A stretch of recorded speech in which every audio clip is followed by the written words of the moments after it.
The next topic now that is called electro, ध्यान देंगे आप, नाम थोड़ा लंबा सा है, इलेक्ट्रोमैग्नेटिक इंडक्शन। ठीक है, नाम आपको बड़ा कॉम्प्लिकेटेड लग रहा होगा बट चीज उतनी कॉम्प्लिकेटेड नहीं है। लेकिन सबसे पहले हम एक डिवाइस, एक इंस्ट्रूमेंट के बारे में पढ़ेंगे जिसको हम बोलते हैं गैल्वेनोमीटर। ठीक है, बहुत काम का इंस्ट्रूमेंट्स होता है बच्चों, ये देखने में कुछ ऐसा दिखता है। ठीक है, उसमें यहां पे एक नीडल होती है, नीडल जो कि डिफ्लेक्ट कर सकती है, इधर इधर डिफ्लेक्ट कर सकती है।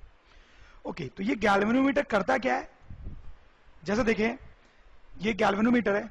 ठीक है, तो और ये इसके दो वायर्स हैं, इसमें अगर करंट ऐसे फ्लो करवाएंगे हम, अगर गैल्वेनोमीटर में ऐसे करंट फ्लो करेगा तो इसकी ये बीच वाली जो नीडल होती है वो डिफ्लेक्ट हो जाएगी इधर की तरफ। करंट राइट की तरफ फ्लो कर रहा है तो नीडल राइट की तरफ डिफ्लेक्ट हो जाएगी। करंट अगर गैल्वेनोमीटर से इस तरह से पास हो रहा है रिवर्स डायरेक्शन में, तो कैसे डिफ्लेक्ट होगी नीडल, आप समझ गए होंगे स्टूडेंट्स, बहुत सिंपल है, इस तरह से डिफ्लेक्ट हो जाएगी इधर की तरफ। ठीक है, और जब कोई करंट नहीं फ्लो कर रहा है गैल्वेनोमीटर से, कोई करंट फ्लो नहीं कर रहा है, तो उसकी जो नीडल होती है वो स्ट्रेट होती है, सीधी।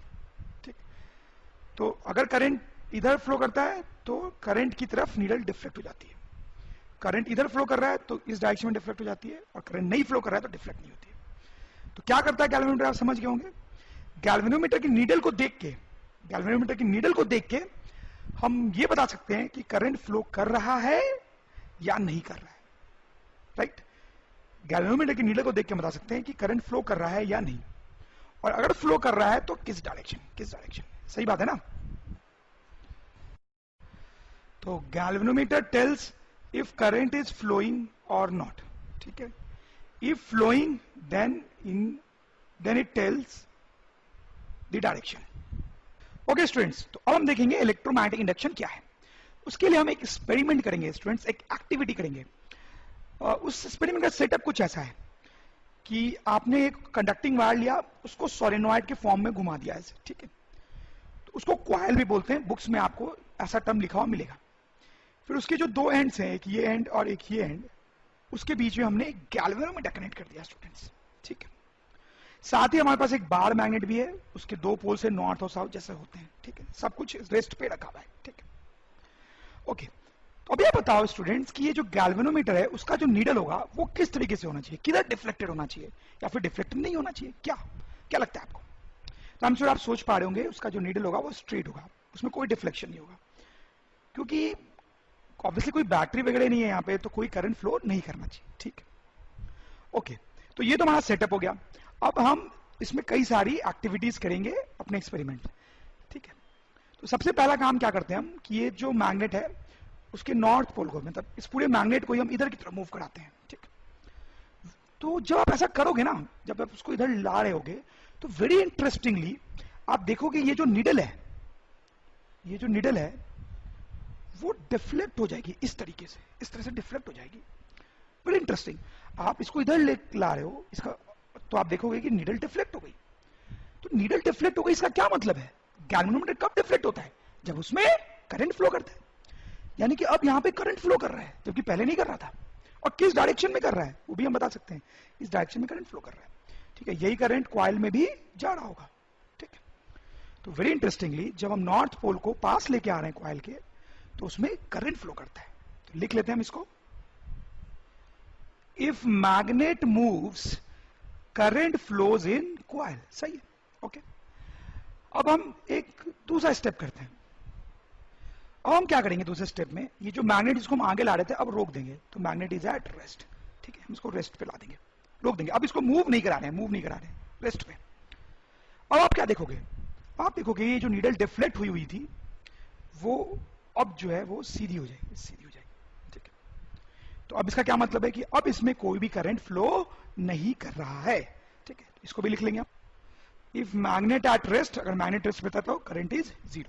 ओके, अब देखो और भी हम बहुत कुछ कर सकते हैं यहां पे। ये जो हमारा मैग्नेट है, पहले हम इसको पास लेके आए, अब इसको दूर की तरफ ले जाते हैं, तब क्या होगा, तब आप देखेंगे, सोच सकते हैं आप, शायद गेस कर पाएंगे कि अब हम इसको दूर ले जाएंगे तो नीडल में आप क्या देखेंगे, नीडल अभी भी डिफ्लेक्ट होगा, लेकिन उसका डिफ्लेक्शन इधर की तरफ होगा, ठीक है। अब देखेंगे कि नीडल इधर की तरफ डिफ्लेक्ट कर रहा है, मतलब करंट की डायरेक्शन कुछ ऐसी है, करंट की डायरेक्शन कुछ ऐसी है, पहले के अपोजिट। तो हम लिख सकते हैं if magnet moves in opposite direction, direction of current is reversed, right. Okay, अब कुछ और एक्टिविटीज करेंगे हम। देखो क्या, पहले अभी हम क्या कर रहे हैं कि नॉर्थ पोल फेस कर रहा है कॉइल को, नॉर्थ पोल फेस कर रहा था, उसको कभी पास ला रहे थे और कभी दूर ले जा रहे थे। अब आप समझ पा रहे होंगे कि नेक्स्ट स्टेप हमारा क्या होना चाहिए। नेक्स्ट स्टेप में हमने क्या किया, देखो अब साउथ पोल कॉइल की तरफ है, पहले नॉर्थ पोल कॉइल की तरफ था, अब साउथ पोल को हमने कॉइल की तरफ किया है और ये नॉर्थ पोल, ठीक है, ठीक है। अभी अगर ये मैग्नेट ऐसे रखा हुआ है तो आपको क्या लगता है क्या होगा, आप समझ रहे होंगे कुछ नहीं होगा, इसमें नीडल डिफ्लेक्ट नहीं करेगी, ठीक। लेकिन आप साउथ पोल को पास लेके आओ, पहले आप नॉर्थ पोल को पास लेके आ रहे थे, अब साउथ पोल को पास लेके आओ, अब क्या होगा, क्या लगता है आपको, क्या नीडल डिफ्लेक्ट होगी? बिल्कुल स्टूडेंट्स, नीडल विल डिफ्लेक्ट। जब नॉर्थ पोल को साथ पास लेके आ रहे थे तो नीडल इधर की तरफ डिफ्लेक्ट हुई, अब साउथ पोल को पास लेके आ रहे हैं तो आपको क्या लगता है, अब नीडल जो है स्टूडेंट्स वो इस तरह से डिफ्लेक्ट होगी। इस तरह डिफ्लेक्ट होने का मतलब है कि करंट की डायरेक्शन कुछ इस तरीके से है, ठीक है, ठीक। तो आपको क्या समझ में आ रहा है कि अगर हम नॉर्थ पोल को पास लाते हैं तो एक पर्टिकुलर डायरेक्शन में करंट फ्लो करता है, लेकिन हम साउथ पोल को पास लेके आते हैं तो करंट की डायरेक्शन चेंज हो जाती है। If south pole moves close to coil, direction of current changes. Okay, अब अगर मैं आपसे ये पूछूं स्टूडेंट्स, आप बताएं कि अगर साउथ पोल को मैं पास ना लाऊं बल्कि साउथ पोल को मैं दूर ले जाऊं तो क्या लगता है आपको? तो नीडल डिफ्लेक्ट करेगी, लेकिन पहले ऐसे डिफ्लेक्ट कर रही थी तो अब इस तरह से डिफ्लेक्ट करेगी और करंट का डायरेक्शन कुछ चेंज होके ऐसे हो जाएगा, ठीक है। तो आप समझ गए होंगे क्या हो रहा है इन डिफरेंट डिफरेंट सिचुएशंस। तो देखो बेसिक कंक्लूजन इस सब का अभी तक ये है कि जब हम मैग्नेट को मूव करा रहे हैं कॉइल की तरफ या कॉइल से दूर, तो कॉइल में करंट फ्लो करता है, करंट फ्लो करता है, ठीक है, और डिफरेंट डिफरेंट डायरेक्शंस में फ्लो कर सकता है डिपेंडिंग ऑन कि हम क्या कर रहे हैं। एक और एक्टिविटी भी हम यहाँ पे अलग ही कर सकते हैं, ठीक है। देखो मैंने क्या किया, फिर से सेटअप, फिर से नॉर्थ पोल को इधर कर दिया मैंने जैसे पहले था, ठीक है। तो हमने देखा कि नॉर्थ पोल को जब हम इधर लेके आ रहे थे तो करंट ऐसे फ्लो कर रहा था, ठीक है, नीडल डिफ्लेक्ट हो रहा था। और सपोज करो कि मैग्नेट को आप रेस्ट पे रखते हो, ठीक है, और मैग्नेट को कॉइल के पास नहीं लाते हो बल्कि कॉइल को मैग्नेट के पास लाते हो। अमेजिंग, पहले हम मैग्नेट को कॉइल के पास ला रहे थे, हम कॉइल को मैग्नेट के पास ला रहे हैं, ठीक है। तो क्या लगता है आपको क्या होगा? फिर से नीडल डिफ्लेक्ट करेगी स्टूडेंट्स, और जैसे यहां पे डिफ्लेक्ट कर रही थी वैसे ही डिफ्लेक्ट करेगी, ठीक है। तो नीडल इस तरह से डिफ्लेक्ट करेगी और इस तरह से डिफ्लेक्ट कर रही है, मतलब करंट जो है वो इस तरीके से फ्लो करेगा, ओके, राइट। और उसी तरीके से अगर आप इस कॉइल को पास नहीं लाके दूर ले जाओगे तो आप समझ रहोगे उस टाइम पे क्या होगा, उस टाइम पे नीडल का डिफ्लेक्शन ऐसे नहीं बल्कि ऐसे होगा, ठीक है, यानी करंट की डायरेक्शन चेंज हो गई होगी। तो अब हमने और भी ज्यादा चीजें देख ली है और अब हम ये बोल सकते हैं कि हम मैग्नेट को मूव करें या कॉइल को मूव करें, ठीक है, दोनों ही केस में कॉइल में क्या होता है, करंट फ्लो करने लगता है। तो ऐसा क्यों होता है दैट वी विल सी, लेकिन आगे बढ़ने से पहले हम ये लिख लेते हैं कि इफ इधर मैग्नेट और कॉइल मूव्स करंट फ्लोज, ठीक है।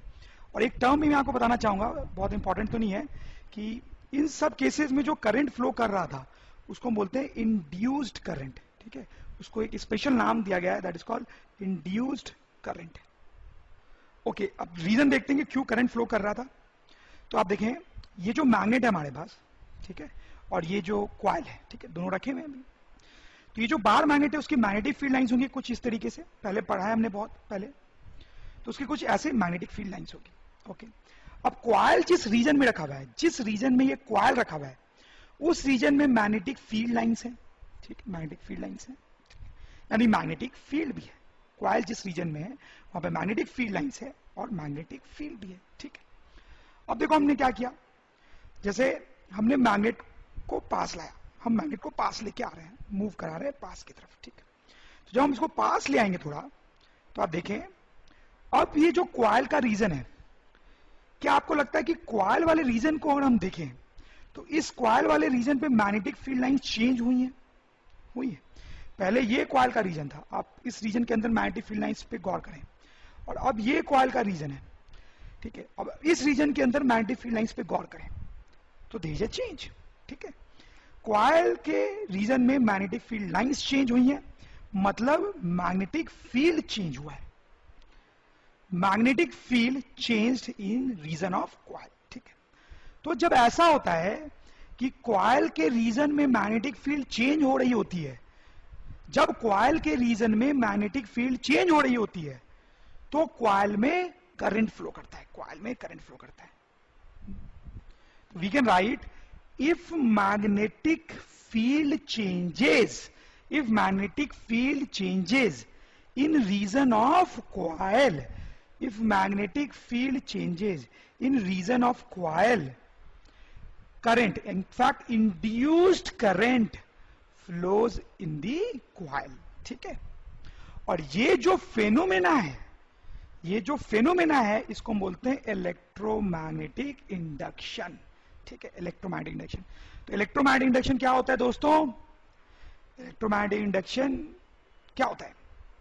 जो अभी हमने देखा वो होता है कि अगर हम जब मैग्नेट को मूव कर रहे हैं, ठीक है, तो कॉइल के रीजन में मैग्नेटिक फील्ड चेंज हो रही है तो उसमें करंट फ्लो कर रहा है।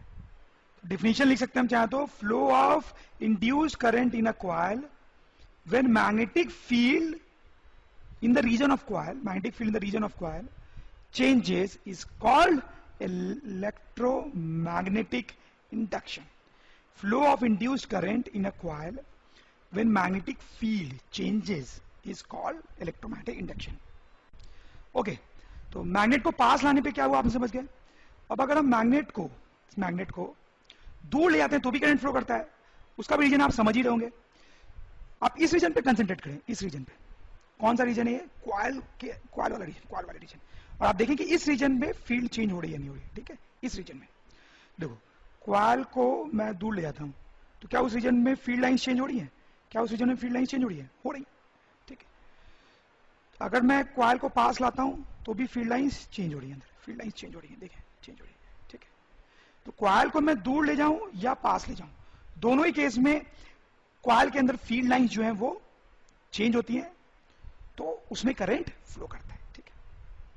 अभी मैं मैग्नेट को मूव नहीं कर रहा हूं, तो कॉइल के अंदर फील्ड लाइन है लेकिन चेंज नहीं हो रही है, इसलिए करंट फ्लो नहीं कर रहा है, ठीक है।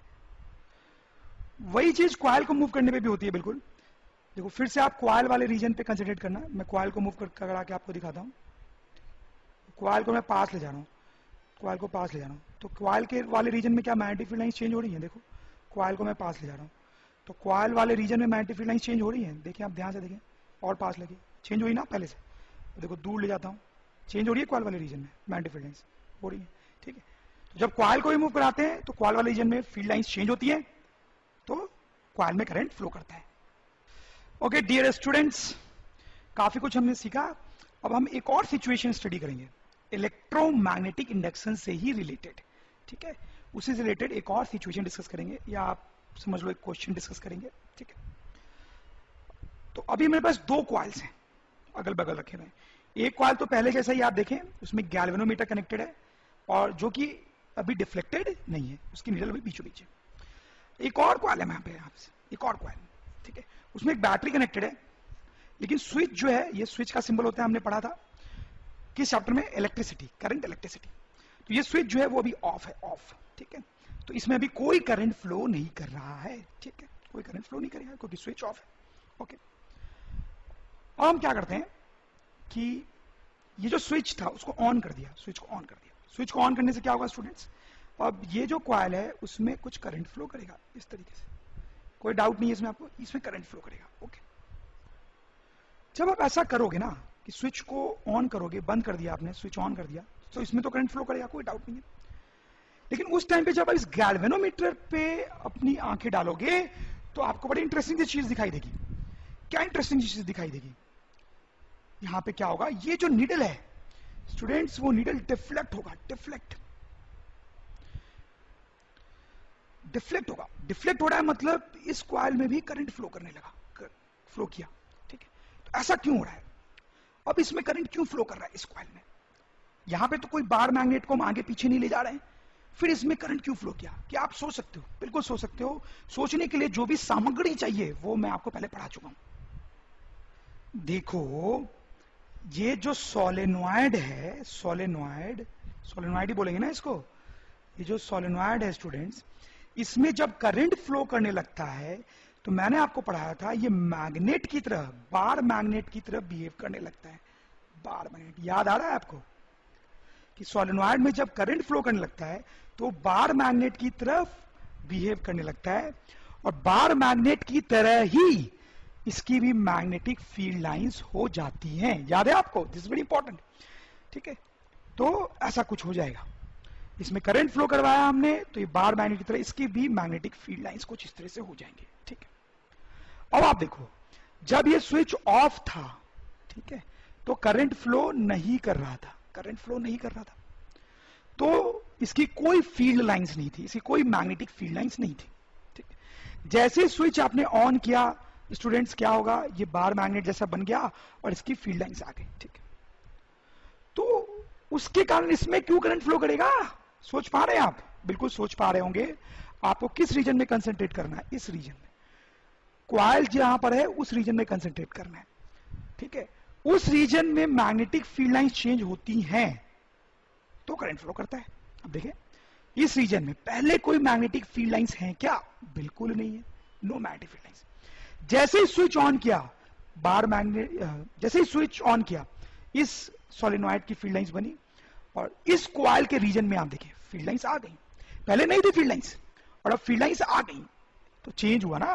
पहले कुछ नहीं था, कोई फील्ड लाइंस नहीं थी, अब फील्ड लाइंस है, मतलब there is a change of field lines. ठीक है, तो क्योंकि यहां पे पहले फील्ड लाइंस नहीं थी और अब फील्ड लाइंस आ गई, मतलब चेंज हुआ, इसलिए इसमें करंट फ्लो करता है और जो नीडल है वो डिफ्लेक्ट होती है।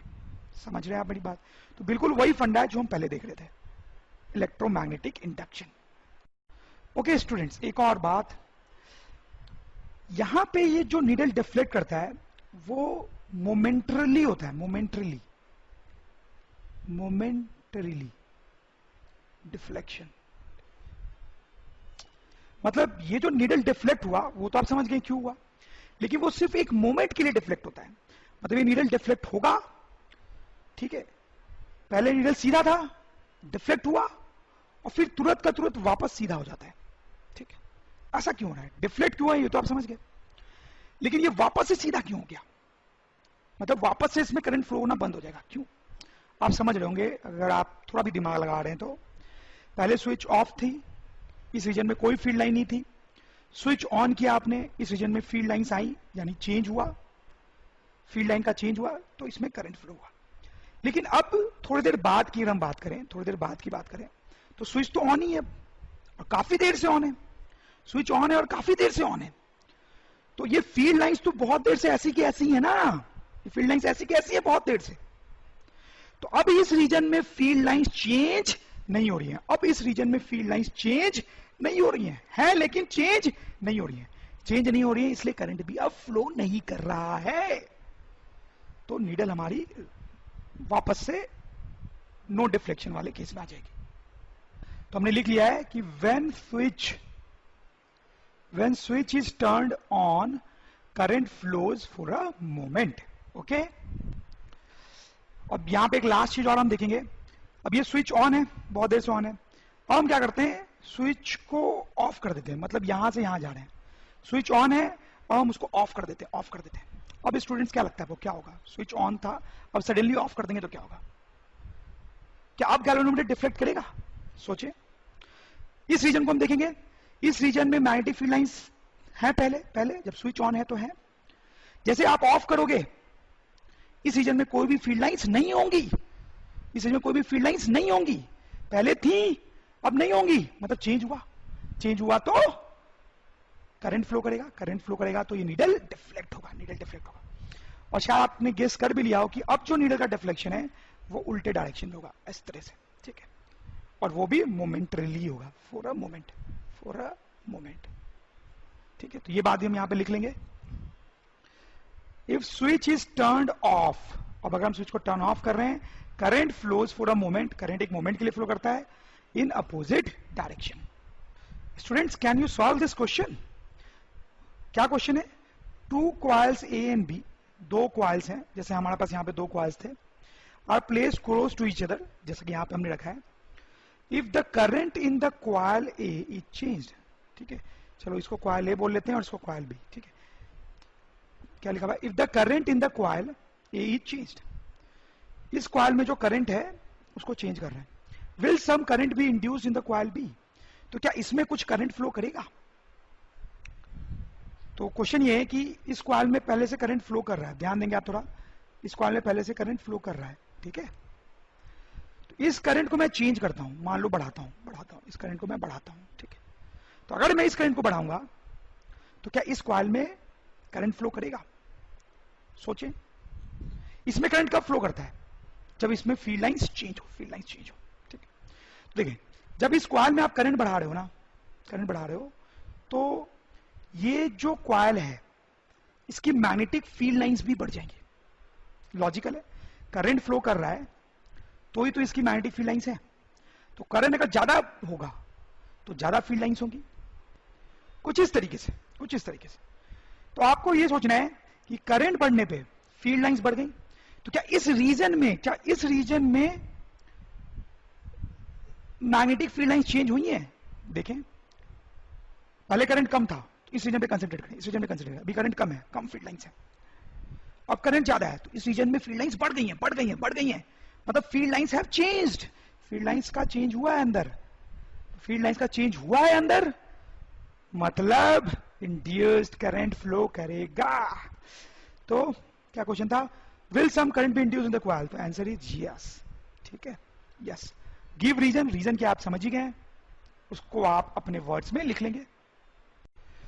जो हमने अभी पढ़ा उससे रिलेटेड कुछ क्वेश्चंस बहुत आसान से आप आंसर कर पाएंगे। Let's see, the phenomena of electromagnetic induction is, तो इलेक्ट्रोमैग्नेटिक इंडक्शन क्या होता है बेसिकली, ये बताना आपको चारों चॉइस में से। तो phenomena of electromagnetic induction is, पढ़ें आप चारों को, सोचें, ये सही आंसर आप देखें, producing induced current in a coil due to relative motion between a magnet and coil, ठीक है, वो बोल रहा है कि इंड्यूस करंट प्रोड्यूस करना, ठीक है, in a coil due to relative motion between a magnet and a coil, ठीक है।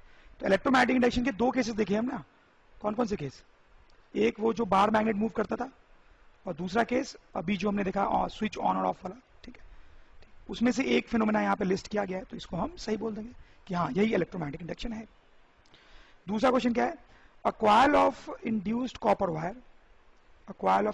Wire is connected to a galvanometer, ठीक है, what will happen if a bar magnet is pushed into the coil, okay, तो हमने देखा ना क्या होगा, बार मैग्नेट को कॉइल में पुश करेंगे तो क्या होगा, करंट फ्लो करेगा, करंट विल फ्लो, ठीक है। सेकंड में withdrawn from inside the coil, बाहर की तरफ खींचते हैं तो क्या होता है, तब भी करंट फ्लो करता है बट इन अपोजिट डायरेक्शन, ठीक है। Held stationary inside the coil, rest पे रख रखा है, रेस्ट पे, तो क्या होता है, नो करंट, मतलब करंट इक्वल्स टू 0। एक और क्वेश्चन देख सकते हैं, ये भी सिंपल ही है, explain different ways to induce current in a coil, induce current flow करवाने के डिफरेंट वेज बताने हैं। तो दो हमें पता है, बेसिकली दो तरीके हमने पढ़े, एक कि हमारे पास कॉइल था और बार मैग्नेट था, उसको हम बार मैग्नेट को इधर या उधर ले जा रहे थे, या फिर कॉइल को भी मूव करा सकते थे, ठीक है। और दूसरा मेथड क्या था हमारे पास, कि हमारे पास दो कॉइल है, ठीक है, और इसमें हमने स्विच को लगा के ऑन ऑफ किया था, ठीक है, आपको पता ही है, वही दो तरीके होंगे। Okay students, electromagnetic induction part 2। अभी तक जो हमने पढ़ा इलेक्ट्रोमैग्नेटिक इंडक्शन वो पार्ट 1 था, उसमें हमने ये पढ़ा स्टूडेंट्स कि कोई लूप हो या सोलेनॉइड हो बेसिकली, तो उसमें कैसे करंट इंड्यूस होता है, that is what we saw in part 1। Part 2 में हम देखेंगे इन अ स्ट्रेट वायर, हमारे पास एक स्ट्रेट वायर होगा स्टूडेंट्स, उसमें करंट इंड्यूस होगा। अब डिफरेंस समझ रहे हो, पार्ट 1 में हमने देखा था कि कोई लूप में कैसे करंट इंड्यूस होता है, पार्ट 2 में हम देखने वाले हैं किसी स्ट्रेट वायर में कैसे करंट इंड्यूस होता है स्टूडेंट्स, ठीक है।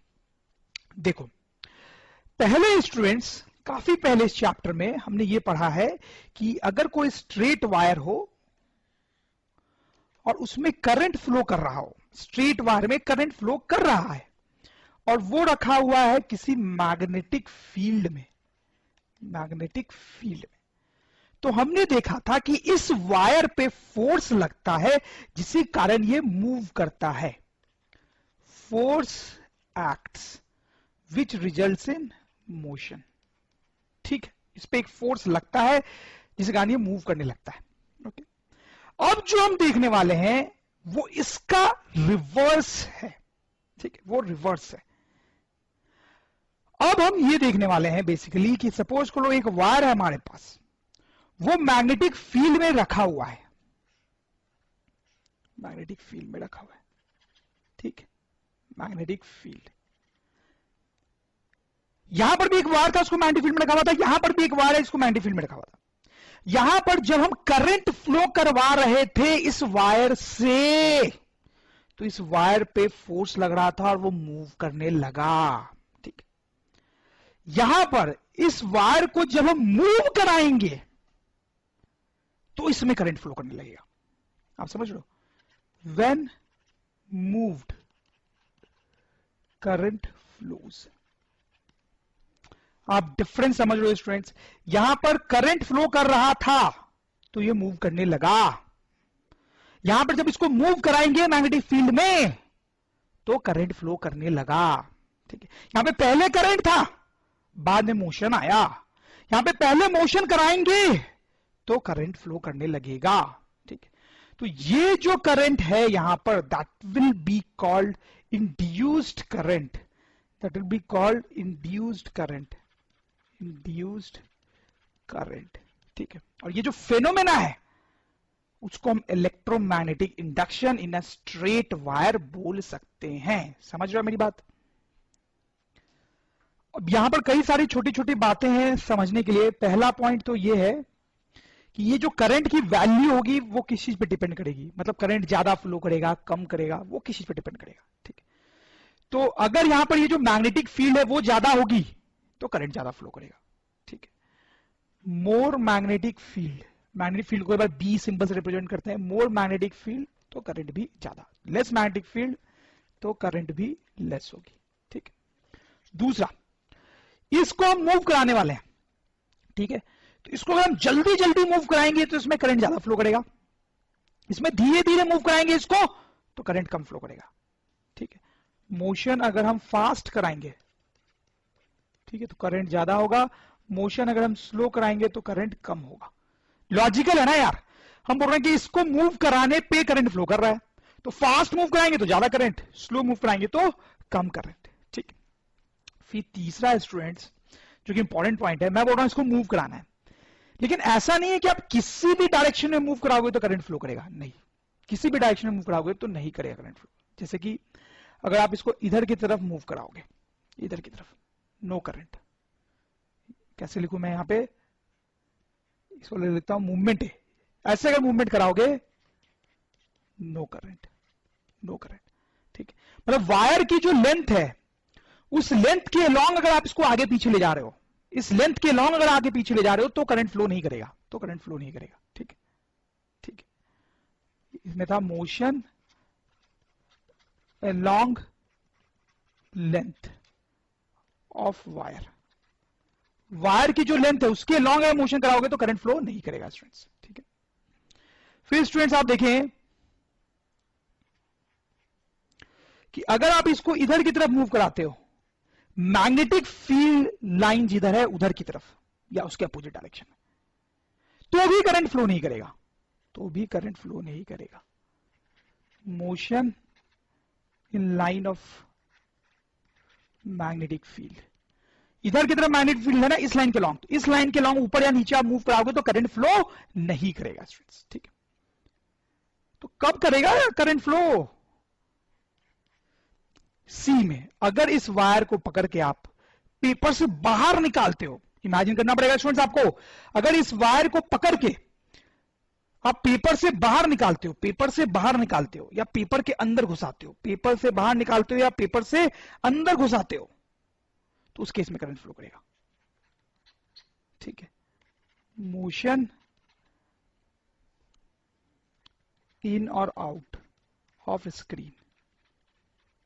देखो स्टूडेंट्स, पूरा कंक्लूजन ये है कि एक वायर रखा हुआ है, मैग्नेटिक फील्ड में रखा हुआ है, उस वायर को मूव कराने पे करंट फ्लो कर सकता है उसमें। ठीक है, अगर ज्यादा मैग्नेटिक फील्ड होगा तो करंट ज्यादा होगा, ज्यादा फास्ट फास्ट मूव करा रहे होंगे तो करंट ज्यादा फ्लो करेगा, ठीक है। लेकिन ऐसा नहीं है कि किसी भी तरीके से मूव कराने पे करंट फ्लो करे। वायर की जो लेंथ है उसके अलॉन्ग अगर आप मूवमेंट कराओगे तो करंट फ्लो नहीं करेगा, ठीक है।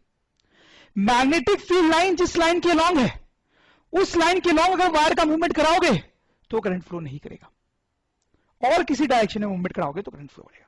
जैसे मैं इसको बाहर अंदर बाहर कर रहा हूं, अंदर बाहर कर रहा हूं वायर को, अंदर बाहर, स्क्रीन के बाहर निकाल रहा हूं, स्क्रीन के अंदर घुसा रहा हूं, स्क्रीन के बाहर निकाल रहा हूं, स्क्रीन के अंदर घुसा रहा हूं, तो करंट फ्लो करेगा, ठीक है स्टूडेंट्स। और ये जो करंट होता है that is called induced current.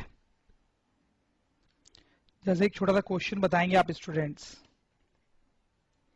Just for your practice. Suppose करो ऐसा है कि जो वायर है वो इस तरीके से रखा हुआ है, वायर इस तरीके से रखा हुआ है, और मैग्नेटिक फील्ड जो है वो इधर की तरफ है, ठीक है। अब मैं कुछ सिचुएशंस बताऊंगा, आपको बताना है करंट कैसे फ्लो करेगा या नहीं करेगा, ठीक है। तो पहली सिचुएशन है कि आपने वायर को इस डायरेक्शन में मूवमेंट कराया एज शोन, ठीक है, इस डायरेक्शन में मूवमेंट कराया, आगे पीछे इस डायरेक्शन में वायर को मूवमेंट कराया, तो क्या वायर में करंट फ्लो करेगा स्टूडेंट्स? सोचो, अभी जो वायर का मूवमेंट करा रहे हो मैग्नेटिक फील्ड लाइन के लॉन्ग ही हो रहा है, मैग्नेटिक फील्ड लाइन भी ऐसे ऐसे और आप भी ऐसे मूवमेंट करा रहे हो, तो करंट फ्लो नहीं करेगा, करंट फ्लो नहीं करेगा स्टूडेंट्स, ठीक है। बी पार्ट, अगर वायर को मैं ऐसे मूवमेंट कराऊं ऊपर नीचे, तो करंट फ्लो करेगा क्या स्टूडेंट्स? बताएं, नहीं करेगा। क्यों नहीं करेगा? क्योंकि वायर के लेंथ के लॉन्ग ही मूवमेंट कराया जा रहा है। सी पार्ट, अगर मैं वायर को स्क्रीन से बाहर निकाल के अंदर कर रहा हूं, स्क्रीन से बाहर निकाल के अंदर कर रहा हूं, स्क्रीन से बाहर निकाल के अंदर कर रहा हूं, तो करंट फ्लो करेगा? करेगा स्टूडेंट्स, करेगा, ठीक है। अब इसी केस में सी केस में मैं जल्दी जल्दी अंदर बाहर करूं, जल्दी जल्दी अंदर बाहर करूं, जल्दी जल्दी अंदर बाहर करूं, तो क्या होगा? मैं फास्ट मोशन करवा रहा हूं तो करंट जो है ज्यादा हो जाएगा। मोर करंट ऑन फास्ट मूवमेंट, ठीक है। अगर मैग्नेटिक फील्ड की वैल्यू बढ़ा दूं तो क्या होगा? तो भी हमने देखा है कि ज्यादा करंट हो जाएगा। मोर current on more magnetic field. अब ऑब्वियसली एक और क्वेश्चन आंसर करना बाकी रह गया है कि जब इस वायर में करंट फ्लो करेगा तो वो किस डायरेक्शन में फ्लो करेगा, ठीक है। करंट की डायरेक्शन क्या होगी? तो देखो स्टूडेंट्स, मैं आपको बताता हूं कि यहां पर ये वाली सिचुएशन जब हमने पहले देखी थी कि जब करंट फ्लो कर रहा होता था तो हम पता करते थे कि मोशन किस डायरेक्शन में होगा, पता करते थे ना। वहां पे कौन सा रूल यूज करते थे स्टूडेंट्स? याद करें आप, Fleming's left hand rule, Fleming's left hand rule, उससे पता करते थे कि मोशन किस डायरेक्शन में होगा। अब यहां पर सिचुएशन है कि मोशन की डायरेक्शन पता होगी और करंट किस डायरेक्शन में फ्लो होगा ये बताना होगा। तो इसके लिए स्टूडेंट्स हम यूज करेंगे Fleming's right hand rule, right hand rule. समझ रहे हो स्टूडेंट्स क्या होता है ये Fleming's right hand rule? Let's have a look. तो उसके लिए अपने राइट हैंड को, प्लीज नोट राइट हैंड को, लेफ्ट हैंड को नहीं स्टूडेंट्स, राइट हैंड को कुछ इस तरीके से अरेंज करते हैं, उनकी ये 3 फिंगर्स को इस तरीके से अरेंज करते हैं, ठीक है। वंस अगेन यहां पर ये जो सेंटर फिंगर है स्टूडेंट्स, सेंटर फिंगर वो करंट को रिप्रेजेंट करता है। C फॉर सेंटर, ठीक है, एंड C फॉर करंट। ये जो 4 फिंगर है स्टूडेंट्स, 4 फिंगर वो फील्ड को रिप्रेजेंट करता है, मतलब मैग्नेटिक फील्ड को, ठीक है। और ये जो थंब है स्टूडेंट्स, थंब जिसमें कि M आता है, वो मोशन को रिप्रेजेंट करता है, ठीक। तो अब देखिए तीनों फिंगर्स का रिप्रेजेंटेशन वही है, बस ये राइट हैंड की तीनों फिंगर्स हैं, ओके। जैसे इसका एक सिचुएशन में एक्सप्लेन करता हूं आपको। सपोज करो ये एक वायर है स्टूडेंट्स और ये ऐसे एक मैग्नेटिक फील्ड में रखा हुआ है, ठीक, ऐसे वायर है मैग्नेटिक फील्ड में रखा हुआ है, ठीक है। इसको हम बाहर की तरफ, पेपर की बाहर मूव कराते हैं, पेपर के बाहर, मूवमेंट आउटसाइड स्क्रीन, स्क्रीन के बाहर निकाल के लाते हैं, स्क्रीन के बाहर निकाल के लाते हैं। तो करंट की डायरेक्शन पता करनी है कि किस डायरेक्शन में इसमें इंड्यूस्ड करंट फ्लो करेगा। तो उसके लिए आप देखिए इसका यूज कर सकते हैं। ठीक है, ये फोर फिंगर को देखें, फोर फिंगर जो ऊपर की तरफ पॉइंट कर रही है और फील्ड भी जो ऊपर की तरफ पॉइंट कर रहा है, मतलब सही है ये सेटअप। अभी थंब जो है वो बाहर की तरफ पॉइंट कर रहा है और मोशन भी हम बोल रहे हैं कि बाहर की तरफ ही करवा रहे हैं, ठीक है। तो ये जो फिंगर है सेंटर फिंगर, वो करंट का डायरेक्शन देगी, मतलब इसमें करंट जो है वो ऐसे फ्लो करने वाला है, ऐसे फ्लो करने वाला है। आप समझ रहे हो मेरी बात, करंट जो है वो ऐसे की तरफ फ्लो करेगा, ठीक। इसी केस में स्टूडेंट्स अगर मूवमेंट इस वायर का अंदर की तरफ करते, मूवमेंट इनसाइड स्क्रीन, इसका मूवमेंट अंदर की तरफ करते, स्क्रीन के अंदर की डायरेक्शन में करते, यानी मूवमेंट का डायरेक्शन हमने अपोजिट कर दिया है, मूवमेंट का डायरेक्शन अपोजिट कर दिया, तो क्या होता? तो निकालने की जरूरत नहीं है स्टूडेंट्स, आप समझ ही सकते हो कि उस केस में करंट की डायरेक्शन जो है वो इधर हो जाती, ठीक है, क्योंकि हमने मूवमेंट का डायरेक्शन क्या कर दिया, अपोजिट। एक और एग्जांपल यहां पे देख सकते हैं, सपोज करो कि जो वायर है वो ऐसे रखा हुआ है स्टूडेंट्स, ठीक है, और मैग्नेटिक फील्ड जो है वो अंदर की तरफ है, मैग्नेटिक फील्ड इनसाइड स्क्रीन। ध्यान देंगे स्टूडेंट, ऐसे क्वेश्चन में बड़ा सोचना पड़ता है। वायर जो है ऐसे रखा हुआ है स्ट्रेट, और मैग्नेटिक फील्ड जो है वो स्क्रीन के अंदर के डायरेक्शन में, स्क्रीन के अंदर के डायरेक्शन में, ठीक है, और इसको हम इधर की तरफ मूव करा रहे हैं, मूवमेंट। तो हमें इसे करंट की डायरेक्शन बतानी है, क्या तो करंट ऊपर जाएगा वायर में या नीचे जाएगा, कैसे बताएंगे? वही Fleming's right hand rule, but अपने राइट हैंड को सही तरह से कॉन्फ़िगर करना पड़ेगा, जैसे लेफ्ट हैंड में करते थे। देखो इस तरीके से मैंने कॉन्फ़िगर किया, आप ध्यान दें, ये देखें, ये फोर फिंगर है, ये अंदर की तरफ पॉइंट कर रही है, मैग्नेटिक फील्ड भी अंदर है, सही है, मैग्नेटिक फील्ड भी अंदर है। ये थंब है, थंब लेफ्ट की तरफ पॉइंट कर रहा है, थंब जो है वो लेफ्ट की तरफ पॉइंट कर रहा है, मोशन भी लेफ्ट की तरफ हो रहा है, मोशन भी लेफ्ट की तरफ हो रहा है, ठीक है। तो स्टूडेंट्स ये जो सेंटर फिंगर है वो करंट की डायरेक्शन देगी, सेंटर फिंगर करंट की डायरेक्शन देगी, इसका मतलब इसमें करंट जो है वो नीचे की तरफ होगा, ठीक है, समझ रहे हो स्टूडेंट्स आप? तो इस वजह से फ्लेमिंग्स राइट हैंड का रूल, फ्लेमिंग्स का जो राइट हैंड रूल है उसका इस्तेमाल किया जा सकता है। आगे बढ़ने से पहले स्टूडेंट्स ये दो टर्म्स देखेंगे हम, डीसी एंड एसी।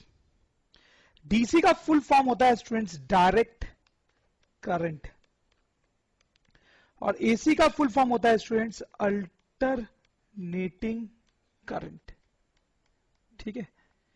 तो बेसिकली आप सोच सकते हो कि करंट दो तरीके के हो गए, एक डायरेक्ट करंट और एक alternating current, DC and AC. अब दोनों में क्या फर्क होता है स्टूडेंट्स? बहुत सिंपल है।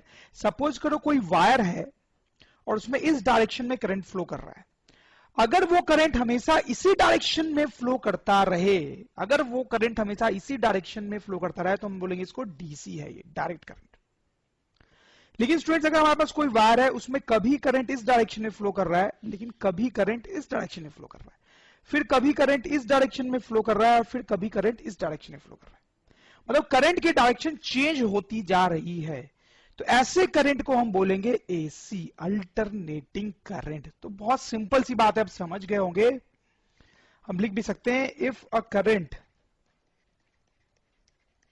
Flows always in one direction, always in one direction, it is called direct current, it is called direct current। उसी तरीके से if a current changes its direction of current, changes its direction after equal intervals of time, after equal intervals of time, it is called alternating current. मतलब ये direction अपना change कर रहा है, लेकिन फिक्स टाइम के बाद चेंज करता है। जैसे कि मान लो 1 सेकंड तक करंट इधर फ्लो हुआ, फिर 1 सेकंड तक इधर फ्लो हुआ, फिर 1 सेकंड तक इधर, फिर 1 सेकंड तक इधर, फिर 1 सेकंड तक इधर, फिर 1 सेकंड तक इधर। तो हर 1 सेकंड के बाद करंट क्या हो रहा है? अपना डायरेक्शन चेंज कर रहा है। तो such a current is called alternating current, ठीक है। जैसे मैं आपको एग्जांपल देता हूं स्टूडेंट्स, ये बैटरी है जो मार्केट में बिकती है स्टूडेंट्स, ठीक है, ड्यूरासेल, निप्पो, ये बैटरी है। उस बैटरी से अगर हम इस तरह से बल्ब एक कनेक्ट कर दें तो वो ग्लो करने लगता है स्टूडेंट्स। बचपन में आपने बहुत खेला होगा ऐसी चीजों से। तो ये बल्ब क्यों ग्लो करने लगता है स्टूडेंट्स? क्योंकि इसमें करंट फ्लो करने लगता है, करंट फ्लो करने लगता है, ठीक है। यहां पर जो करंट होता है that is DC, direct current. कहने का मतलब है कि इस वायर में जो करंट की डायरेक्शन है वो हमेशा इधर ही रहती है, हमेशा इधर ही रहती है, और इस वायर में हमेशा इधर ही रहती है। डायरेक्शन करंट की चेंज नहीं होती है जब बैटरी से बल्ब को कनेक्ट करते हैं। लेकिन स्टूडेंट्स आप देख सकते हो ये क्या है, हमारे घरों में इस तरह का सॉकेट होता है, ठीक है, इससे भी आप बल्ब कनेक्ट कर सकते हो स्टूडेंट्स, ठीक है। इनफैक्ट घरों में होता ही है बल्ब इससे कनेक्टेड, ठीक है, घरों में होता है ना बल्ब जो इस स्विच को जलाने से जलता है। तो वो बल्ब भी क्यों जलता है स्टूडेंट्स, वो क्यों ग्लो करता है, क्योंकि उससे भी करंट फ्लो करता है। लेकिन उस बल्ब से जो अब करंट फ्लो करता है वो एसी होता है, मतलब इस करंट की जो डायरेक्शन है वो चेंज होती जाती है। अभी इधर की तरफ है, हो सकता है कुछ देर बाद उल्टे डायरेक्शन हो जाए, फिर इधर की तरफ फ्लो करने लगेगा, फिर कुछ देर बाद उल्टी डायरेक्शन हो जाए, ठीक है। तो बैटरी से जब बल्ब को कनेक्ट किया जाता है या किसी भी चीज को कनेक्ट किया जाए तो उसमें जो करंट फ्लो करता है दैट इज डायरेक्ट करंट, वो अपना डायरेक्शन चेंज नहीं करता है। लेकिन पावर सप्लाई जो घर में होती है उससे जब किसी चीज को कनेक्ट करते हैं, TV, refrigerator, washing machine, bulb, tubelight, कुछ भी, तो उसमें जो करंट फ्लो करता है वो एसी होता है, उसका डायरेक्शन चेंज होता रहता है, ठीक है। तो कुछ जगहों पे एसी करंट का यूज किया जाता है, कुछ जगहों पे डीसी करंट का यूज किया जाता है, उनके अपने अपने एडवांटेजेस होते हैं। इस कोर्स में उसकी बहुत ज्यादा हमें बात करने की जरूरत नहीं है, ठीक है। बट बेसिकली डीसी करंट क्या होता है ये आपको समझ में आ गया होगा, और एसी क्या होता है ये भी समझ में आ गया होगा, राइट।